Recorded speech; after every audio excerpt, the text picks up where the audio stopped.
Without objection. Thank you, Mr. President. Since Russia's brutal invasion of Ukraine, Vladimir Putin has been shocked by two things. He's been shocked by the courage and the resilience and skill of the Ukrainian army and the resistance of the Ukrainian people. He's also been shocked by the way President Biden has unified the world and put together this broad, effective coalition. I mean, think about this.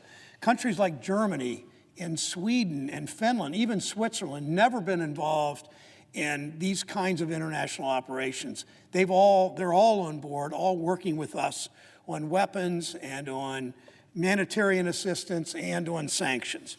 The President and his team have done an extraordinary job in mustering the strength of this allied coalition to impose a broad range of powerful, punishing sanctions.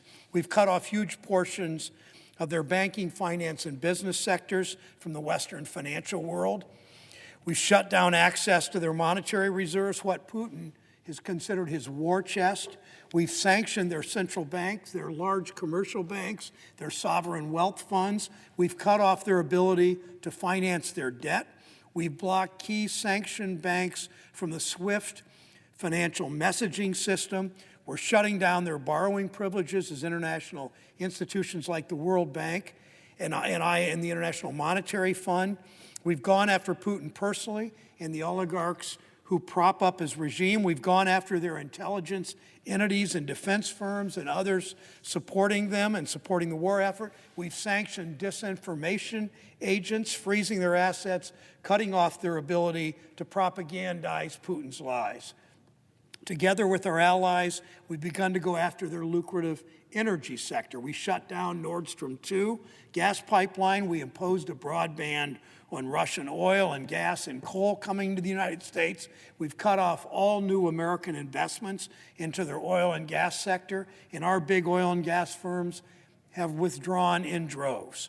We've cut off the sophisticated technology Russia's refining industry needs and other technologies that have powered their industrial efforts. In all this, we make it clear, Russia cannot invade its neighbors, cannot kill civilians, cannot expect to benefit from being part of the international economic order. And again, Mr. President, this has been the leadership of President Biden and the State Department and the Defense Department and the Commerce Department and others, been strong leadership that's pulled everybody together. The fact that we have put together this coalition so quickly, again, with countries that really haven't since World War II participated in anything like this. Again, Sweden and Finland, Germany for the first time, Switzerland, which has been, Mr. President, has been a neutral country since way before even you were born, Mr. President. So this has been a long time that these countries that were neutral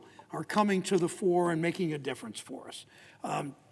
Putin's mistake will set back a generation or more. It will sever its main economic, political, and diplomatic ties with the West, with countries around the world who want to have nothing to do with Putin and his regime.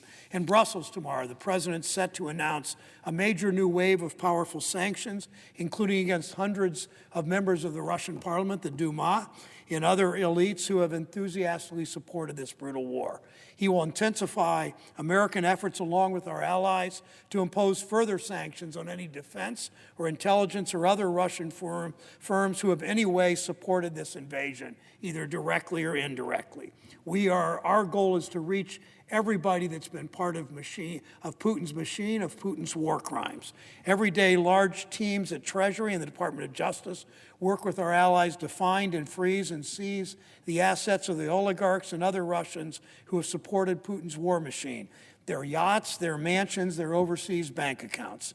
There will be no place to hide. All of that is vital. We can always do more. Russia should not have free and unlimited access to America's economy or to the global economy. The president has committed already, and one of the reasons we're here today, to end permanent normal trade relations with China so that they aren't permanent.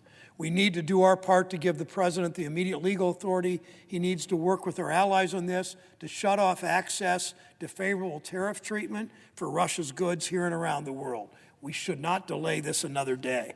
The bill passed the House with a nearly unanimous bipartisan vote. We need to finalize this in the Senate so we can ratchet up the pressure further and cut off Russia's ability to finance any of its unprovoked invasion of another member country of the World Trade Organization. Even before this war, we know that Russia, along with China, cheat on the rules of trade. They subsidize their industries. They pollute the environment to gain an unfair advantage in the global market. My state, Ohio, knows all too well about being forced to compete with countries that cheat. If we don't remove this now, Russia will continue to use its status to position their industries in the global market, hurting American companies in the process. It's not a partisan issue. I introduced a bipartisan bill with Senator Cassidy of Louisiana to remove Russia's permanent normal trade relations status.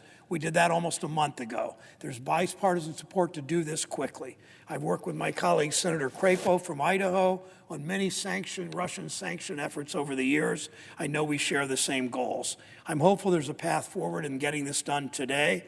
He's arguing that an oil ban should be included in this, even though the president already issued an executive order on this that's already in effect. I hope we can work out our differences quickly so we can send a clear, strong, unified message to Russia and to the world. Countries that invade another sovereign nation will not and never have free and unrestricted access to our economy. They'll not be able to finance that invasion by continuing to cheat the rules on trade. It's time to come together to end permanent normal trade relations with Russia. I note the absence of a quorum.